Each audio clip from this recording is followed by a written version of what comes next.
Bismillahirrahmanirrahim. Alhamdulillahirabbil alamin. Wa bihi nasta'in ala umuri dunya waddin. Wassalatu wassalam ala asyrafil anbiya wal mursalin.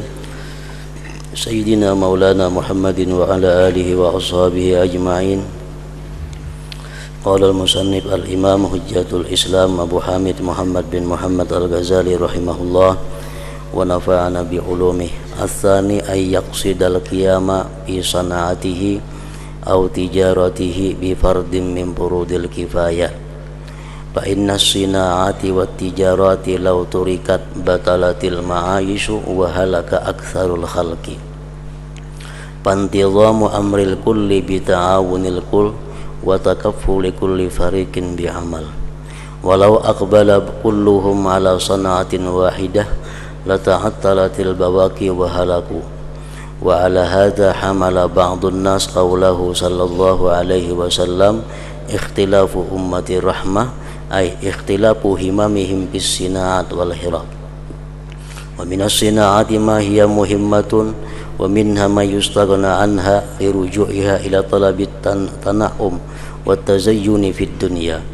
Bal yastaghil bi sina'atin muhimmah liyakuna fi qiyamihi biha kafiyan 'anil muslimin muhimman fid din wal yajtanib sina'atan naqsi wasiyawati wa tasydil bunyan bil jisfi wa jami'i ma tuzakhrafu bihi dunya fa kullu dzalika karihahu zawuddin.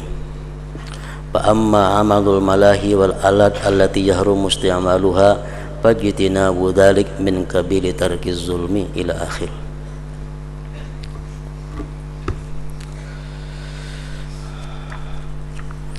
Makna daripada kalam Al-Imam Al-Ghazali rahimahullah.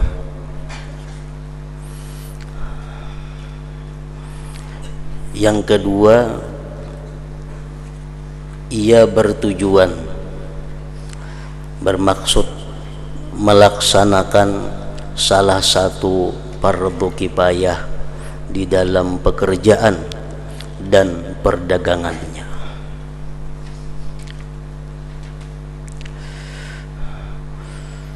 Jadi tujuannya berdagang, tujuannya berusaha adalah untuk melaksanakan salah satu di antara fardu kifayah.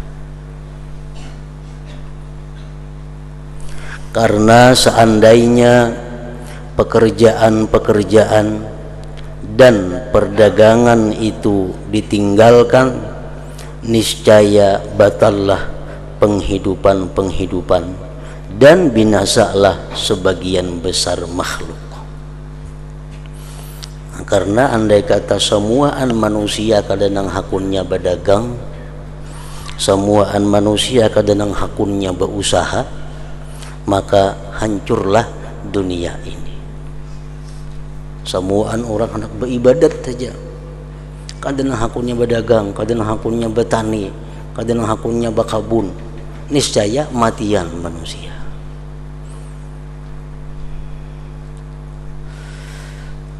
Jadi artinya berdagang itu, berkebun itu atau bertani itu merupakan adalah salah satu di antara fardu kifayah.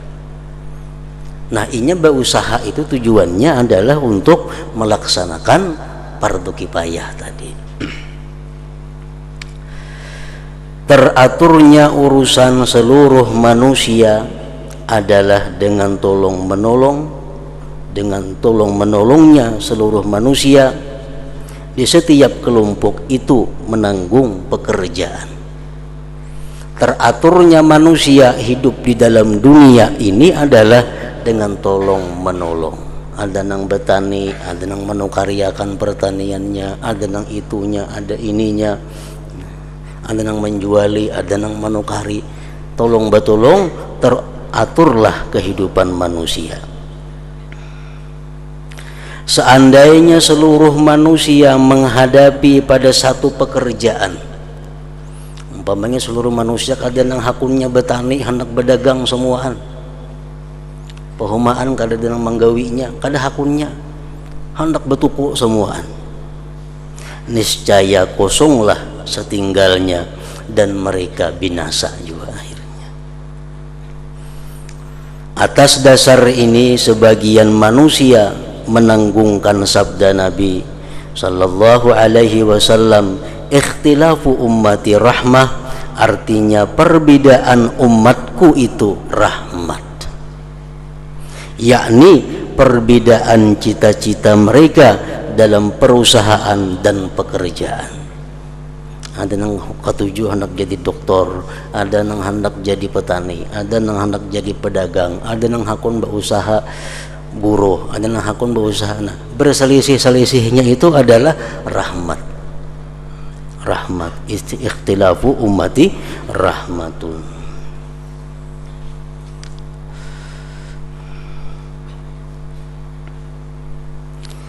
Jadi salah satu tujuan berdagang, tujuan berusaha, niatnya adalah melaksanakan salah satu fardu kifayah.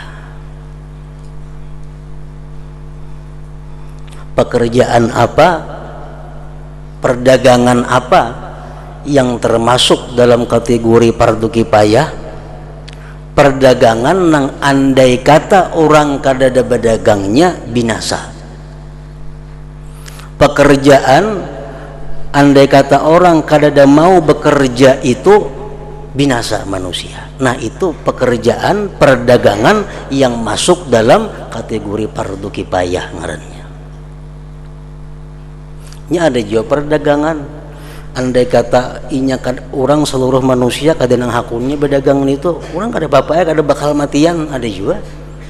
Nah, itu perdagangan kada termasuk dalam fardu kifayah. Ada pekerjaan nang andai kata seluruh manusia kada hakun bekerja itu kada bakal matian manusia. Nah, pekerjaan seperti itu kada tergolong fardu kifayah. Lain hal pertanian, andai kata seluruh manusia kada hakun bertani itu bahaya. Nah, fardu kifayah bertani itu. Dagangan, dagang makanan umpamanya, dagang beras, andai kata kada nang hakumnya orang berdagang beras bisa berbahaya manusia. Nah, perdagangan seperti itu fardu kifayah ngarannya. Ada perdagangan nang andai kata inya orang kada hakun berjual itu kada matian. Umpamanya berjual apa? Berjual sepida. Andai kata manusia semuaan kada nang hakunnya berjual sepida, matianlah manusia. Kada mati. Nah, berarti pedagang sepeda itu kada kawan niatnya fardu menunaikan fardu kifayah. Kada kawan diniatkan menunaikan fardu kifayah. Berjual nang apa lagi? Andai kata orang kada nang hakunnya berjual, manusia kada binasa, itu kada termasuk dalam golongan fardu kifayah. Nah, jadi berdagang, bekerja hendaknya diniatkan menunaikan fardu kifayah supaya bekerja sambil dapat pahala. Andai kata pekerjaannya kada laku, usahanya kada payu, pahalanya dapat. Nah, cuma kada semuaan pekerjaan, kada semuaan perdagangan nang bisa diniatkan dengan menunaikan fardu kifayah tadi. Sebagian dari perusahaan atau perdagangan itu ada sesuatu yang penting.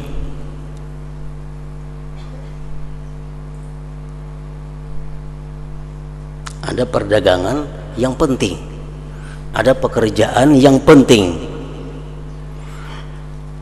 dan sebagian daripadanya ada perusahaan yang tidak diperlukan.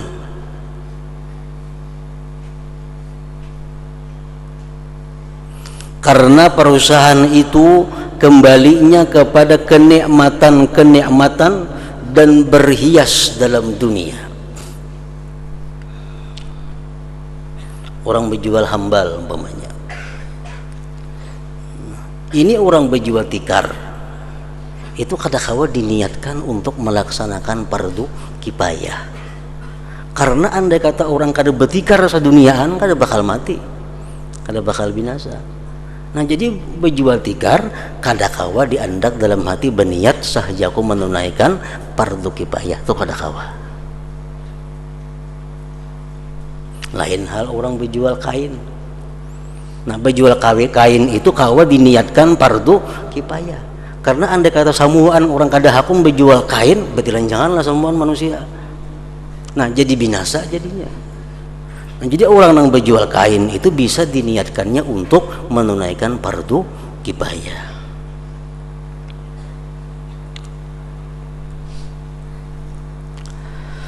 Sebagian dari perusahaan itu ada sesuatu yang penting dan sebagian daripadanya ada perusahaan yang tidak diperlukan. Karena perusahaan itu kembalinya kepada kenikmatan-kenikmatan dan berhias dalam dunia. Nah maka hendaklah ia sibuk, hendaklah ia bekerja dengan perusahaan yang penting. Kita nih belum ada usaha apa yang baik. Cari usaha yang penting, usaha yang kawan diniatkan untuk fardu kifayah. Nah itu maksudnya. Maka hendaklah ia sibuk dengan perusahaan yang penting, agar dalam pelaksanaannya itu mencukupi terhadap kaum muslimin mengenai hal-hal yang penting dalam agama. Dan hendaklah ia menjauhi pekerjaan mengukir. Bukan berarti haram kada, cuma amun ada jagawian lain kada usah bagawi mengukir. Kenapa? Karena andai kata orang kada mengukirnya seduniaan, kada mengganggu stabilitas dunia. Nah, jadi mengukir itu kembalinya kepada perhiasan dunia. Jadi orang berniat, orang bekerja gawiannya ukir baukir, kada kau berniatnya sahaja aku menunaikan fardu kifayah, kada kau mengukir. Pengrajin emas dan perak, tukang kemasan, tukang ulah galang, tukang ulah kekalo, tukang ulah utas. Nah itu kadang-kadang diniatkan menunaikan fardu kifayah. Karena andai kata kemasan itu kada ada seduniaan, kada mengganggu manusia. Orang kada mati, kada bautas, kada bakal kalong, kada bakal mati, kada bakal binasa. Memperindah bangunan dengan kapur dan seluruh apa yang menghiasi dunia, seluruhnya itu dibenci oleh orang yang beragama. Artinya mun ada gawian lain pada itu. Kenapa? Karena kembalinya bukan kepada kepentingan kaum muslimin dan muslimat. Nah, kalau hendak bekerja, hendak berusaha, cari usaha perdagangan atau pekerjaan yang bisa diniatkan untuk menunaikan fardu kifayah tadi. Adapun membuat permainan dan alat-alat yang haram dipakainya, gawian tukang ulah gambus, tukang ulah babun, tukang ulah suling, maka menjauhi hal itu termasuk segi meninggalkan kezaliman. Itu sudah jelas itu. Termasuk golongan ini adalah jahitan penjahit akan pakaian luar laki-laki terbuat dari sutra. Tukang jahit mengulahkan baju laki-laki terbuat dari sutra. Itu termasuk berbuat kezaliman ngarannya. Pembuatan kerajinan oleh pengrajin emas dan perak terhadap peralatan kendaraan emas atau cincin-cincin emas bagi laki-laki. Kemasan-kemasan yang mengulahkan utas untuk dipakai laki-laki emasnya, atau ini mengulahkan perhiasan-perhiasan untuk dipasang di kendaraan yang perhiasan itu terbuat dari emas yang dipakai oleh laki-laki, maka seluruhnya itu termasuk kemaksiatan. Upah yang diambil atasnya itu adalah haram. Jadi jadi kada kawa jelas laki-laki pajang maulah kakalong memakainya atau bini laki-laki maulah galang sedang memakai seorang, itu jelas kalau kita melaksanakan maksiat upahnya pun haram.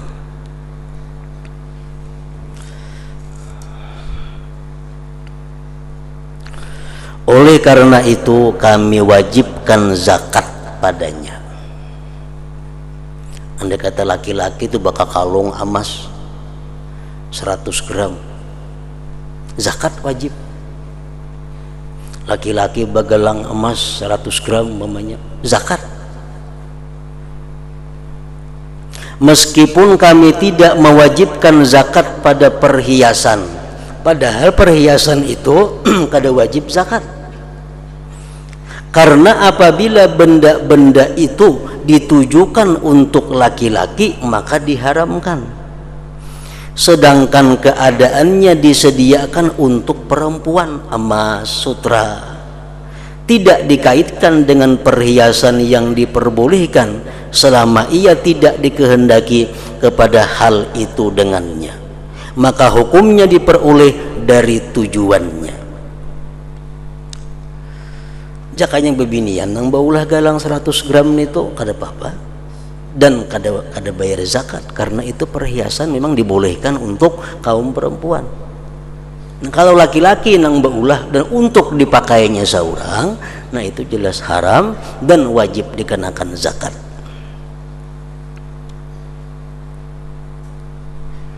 Sama halnya perempuan-perempuan yang memakai gelang atau kalung emas tetapi melebihi daripada adat istiadat, itu pun haram dan dikenakan zakat.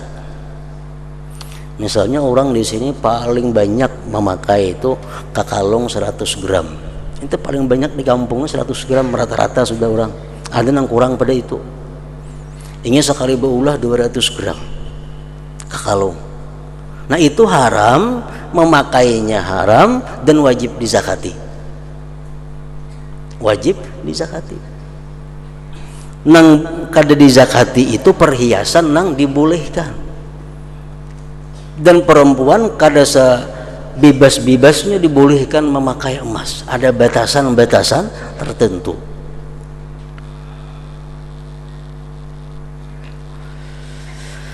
Telah kami sebutkan bahwa menjual makanan dan kain kapan itu makruh,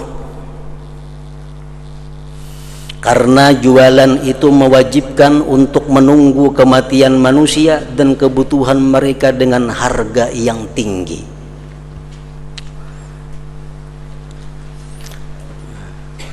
Orang berjual kain kapan itu makruh. Kenapa maka makruh? Karena di hatinya itu menunggu orang matian. Nah bila macam itu niatnya, ini makruh. Sama orang berjual makanan, ini mengharapkan naik harga barang makanan, itu pun makruh. Kenapa? Karena niatnya itu bakal menyulitkan kaum muslimin. Tapi kalau dia berjual kain kapan, bukan senang, bukan tujuannya menunggu kematian orang, tapi tujuannya untuk membantu pelaksanaan orang melaksanakan fardu kifayah, itu ada makruh. Orang berjual makanan tujuannya bukan untuk suka karena makanan bisa naik kadang-kadang harganya, bukan itu, tapi tujuannya untuk mempermudah kaum muslimin mencari makanan di kampung ini, lalu berjual makanan, nah itu ada makruh. Jadi makruhnya berjual makanan itu karena niatnya sudah berandak berdahulu menunggu kenaikan harga, membawa kepada keuntungan. Berjual kain kapan itu makruh karena niatnya menunggu kematian orang. Namun niatnya kada jam itu ya kada makruh. Nah, berjual makanan termasuk fardu kifayah. Berjual kain kapan termasuk fardu kifayah. Andai kata orang kadang hakunnya berjual kain kapan, kayak mana orang mati. Nah cuma apabila niatnya salah jadi kada baik tadi. Bila niatnya baik jadi baik.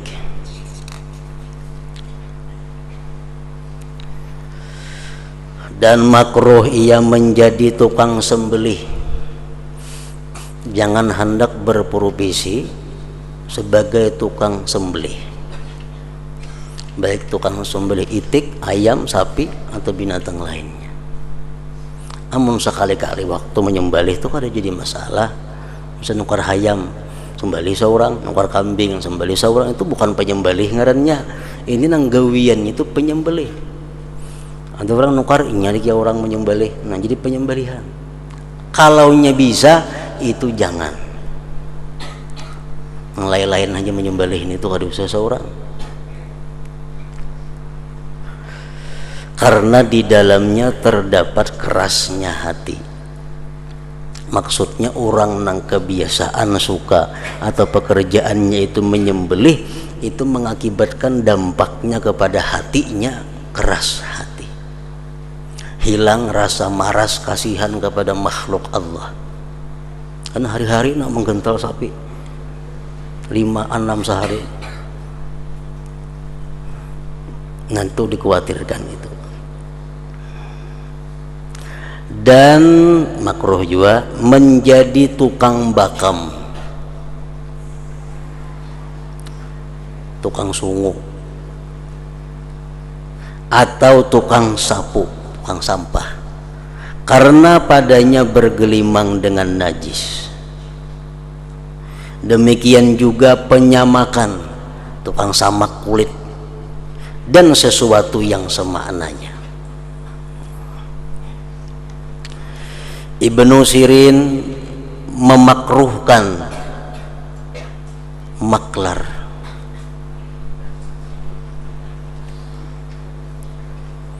Artinya jangan hendak jadi maklar.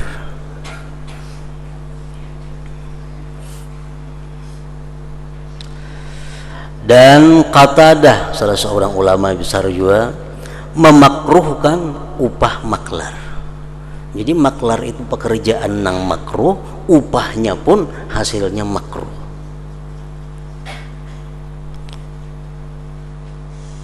Dan barangkali sebabnya adalah sedikitnya maklar untuk tidak berbohong dan berlebih-lebihan dalam memuji barang dagangan agar barang tersebut laku. Dan karena pekerjaan padanya itu tidak terkira, kada bisa dihitung, kadang-kadang sedikit dan kadang-kadang banyak, dan tidak dipandang mengenai pemberian upah kepada pekerjaannya, tetapi kepada kadar harga pakaian. Kan maklar itu biasanya minta persen dari harga barang. Jual tanah, persennya berapa untuk maklar? 2% umpamanya.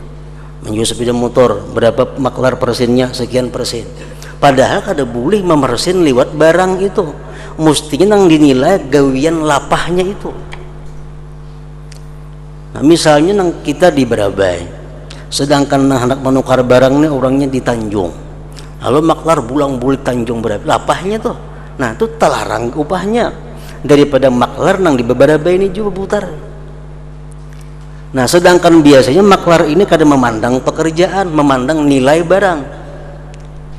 Bila barang 1 juta, maklarnya 100.000 umpamanya.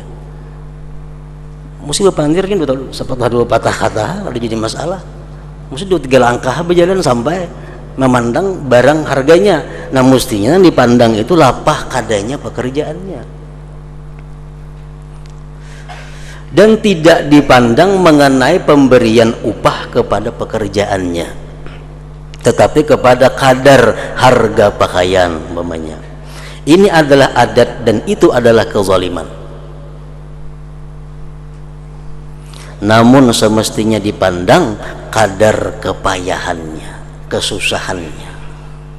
Barangnya di Banjarmasin, kita di sini nah hendak menukar, lalu bulang bulik mau rusakan. Banjar Barabai. Nah, itu ada persen upahnya lebih mahal, lebih larang daripada orang nang parak urusannya.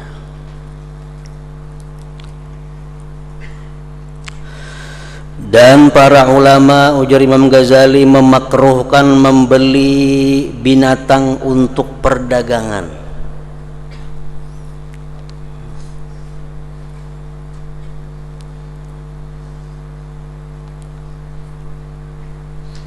Dan para ulama memakruhkan membeli binatang untuk perdagangan. Sebetukar sapi diingun dijual, betukar ayam diingun dijual, betukar itik diingun 2-3 bulan dijual. Nah itu makruh.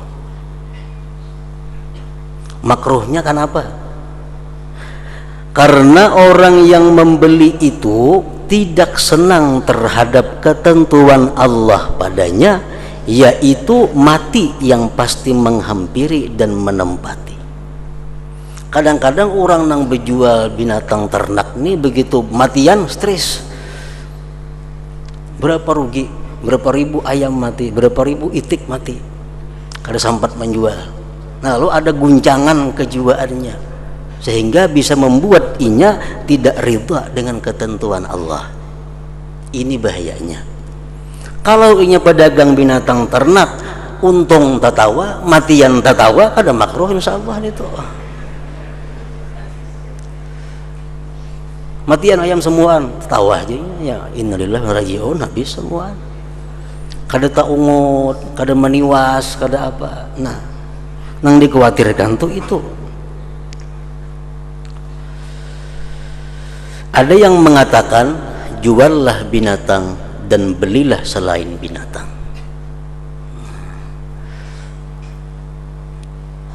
Misalnya apa? Meranakakan ternak, kita bisa sapi beranakan sapi gini, jual anaknya tukarakan ke kabun. Nah itu udah jadi masalah. Jual binatang nukar lain pada binatang, juallah binatang dan belilah selain binatang. Nah, jadi artinya para ulama-ulama kita dahulu mengkhawatirkan orang-orang yang berdagang itu kalau sampai hatinya rusak, baik rusaknya itu kepada Allah atau rusaknya kepada makhluk Allah. Rusak kepada makhluk Allah kayak apa? Macam suka harga barang makanan naik, banyak untung, orang maka kelapahan nukar. Nah itu rusak hati kepada makhluk Allah. Rusaknya hati kepada Allah macam orang berjual binatang tadi, kadang-kadang karena musibah matian, lalu hati lupa kepada Allah. Lupa itu adalah takdir dan ketentuan dari Allah. Nah jadi para ulama itu mengkhawatirkan kalau hati kita rusak. Jadi jangan berdagang nang seperti itu, jangan berusaha. Kamu nyatahan itu kan jadi masalah. Dan mereka memakruhkan penukaran uang. Ini orang jual beli duit,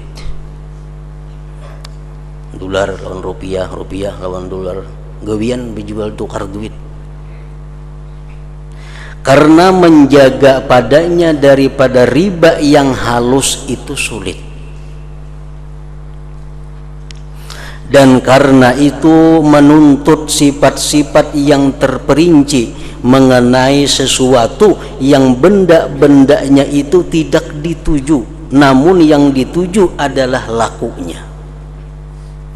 Dan sedikit sekali keuntungan bagi tukang tukar uang kecuali dengan berpegang kepada kebodohan orang yang bermuamalah dengannya.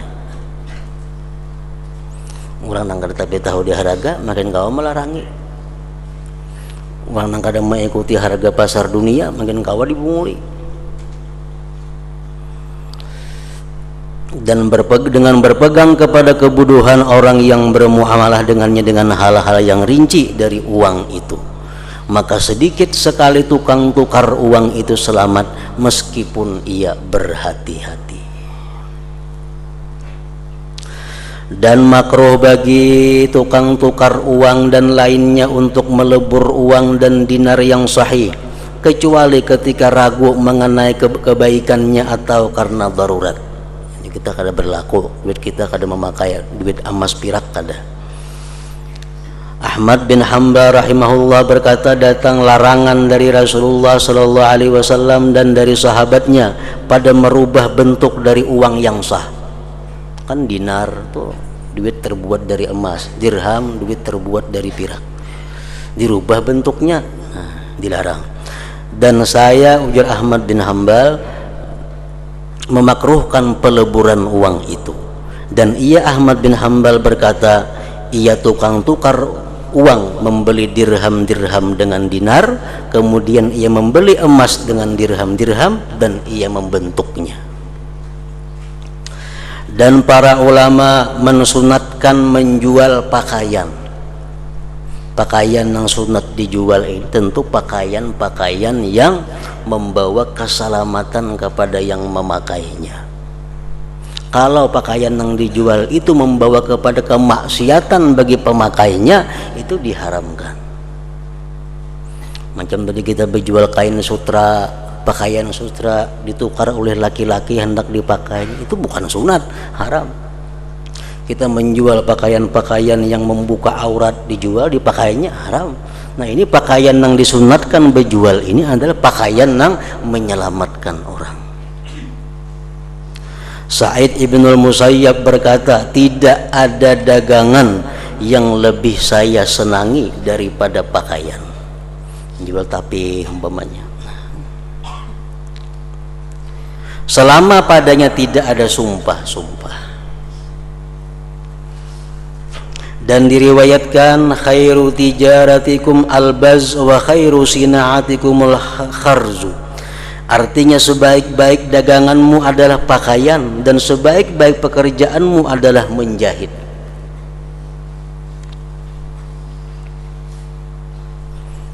Tukang jahit nang jujur, tukang jahit nang tepat waktu, tukang jahit nang tahu hak kain orang lebihan dibulikakan, dan itu. Dan di dalam hadis lain, lawit tajara ahlul jannah lat tajaru fil baz walawit tajara ahlun nar lat tajaru fis sarfi. Artinya, seandainya penduduk surga itu berdagang, niscaya mereka berdagang pada pakaian. Dan seandainya penduduk neraka itu berdagang, niscaya mereka berdagang pada penukaran uang.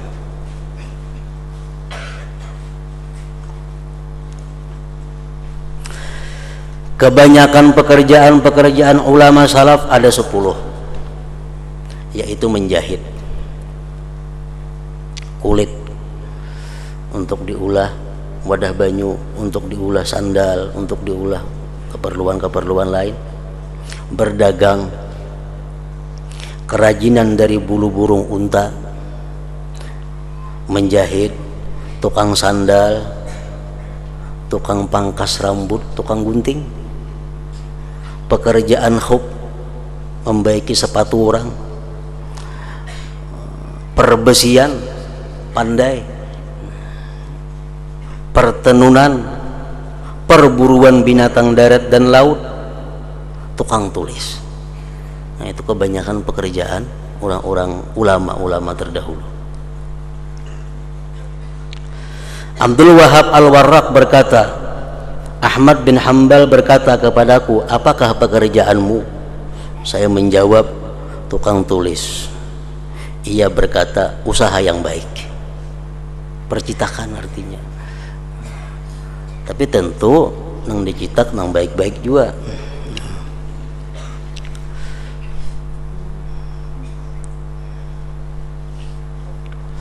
Seandainya saya menjadi pengusaha dengan tanganku, niscaya saya bekerja seperti pekerjaanmu, menulis tadi.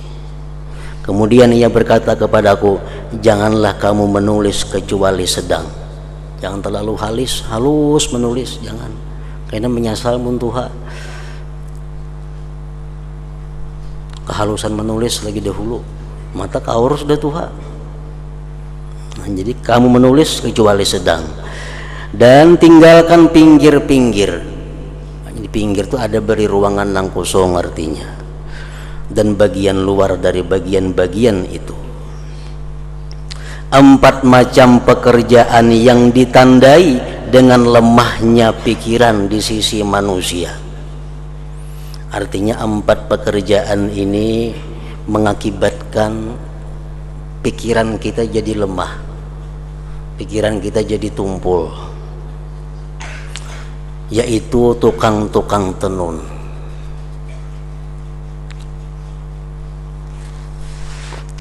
tukang-tukang kapas,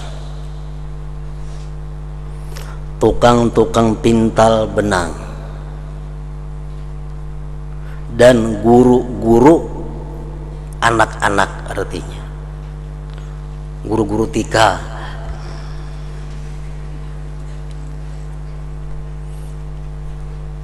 Nah, 4 pekerjaan itu membuat seseorang lemah dalam pikirannya. Artinya pengaruhnya kepada kejiwaannya itu ada. Barangkali karena kebanyakan pergaulan dengan para wanita dan anak-anak. Kan menenun itu banyak bebinian gawian. Kalau kita lalakian begawi itu tagaul lawan bini-bini. Akhirnya pikiran membibini jadinya.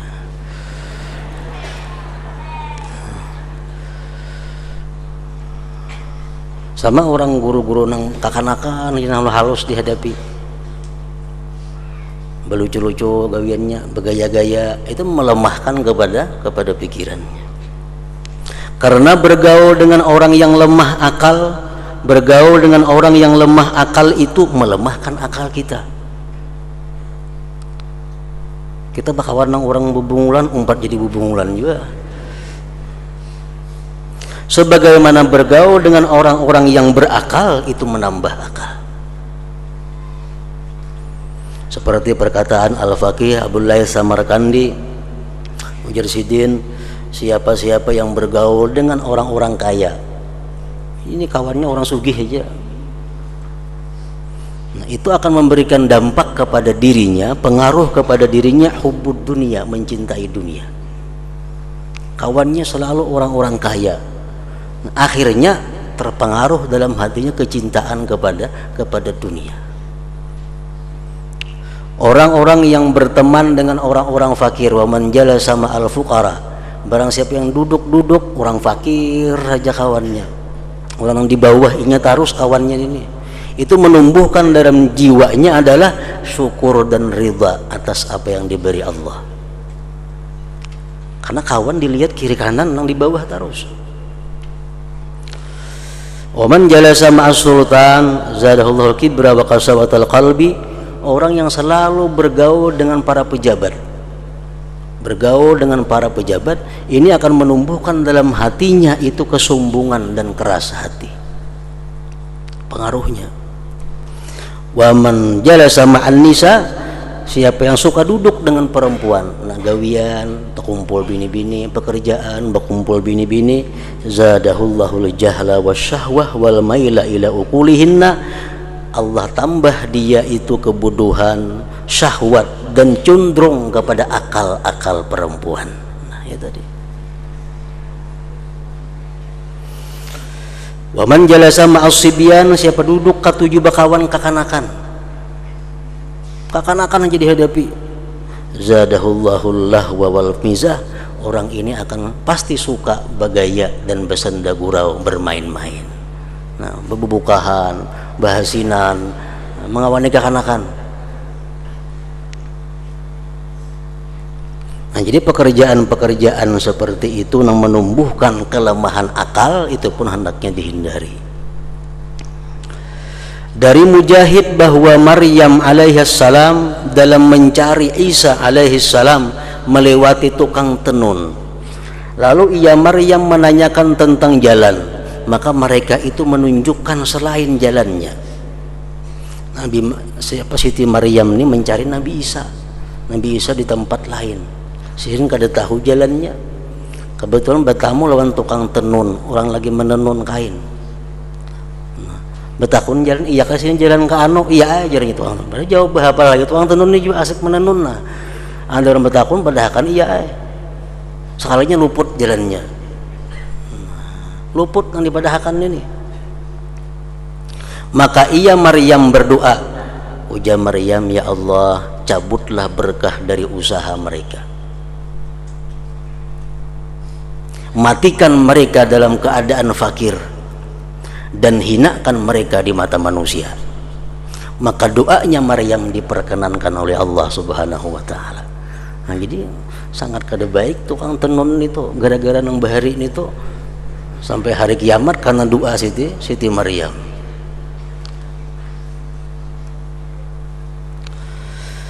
ulama salaf memakruhkan untuk mengambil upah terhadap setiap sesuatu dari segi ibadah dan fardu kifayah.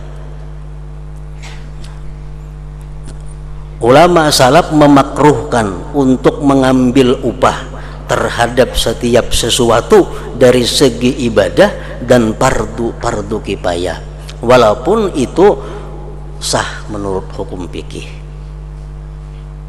tapi dianggap sebagai hal yang makruh, seperti memandikan orang mati. Itu kan fardu kifayah dan termasuk perbuatan akhirat, dan mengubur mereka. Demikian juga azan dan salat tarawih, meskipun dihukumkan dengan sahnya mengambil upah atasnya, tapi dianggap sesuatu hal yang kurang baik, yang dibenci. Demikian juga mengajarkan Al-Quran dan mengajarkan ilmu syara. Nah, ini terjadi khilaf pendapat antara para ulama bagaimana orang yang mengambil upah dalam mengajarkan Al-Quran.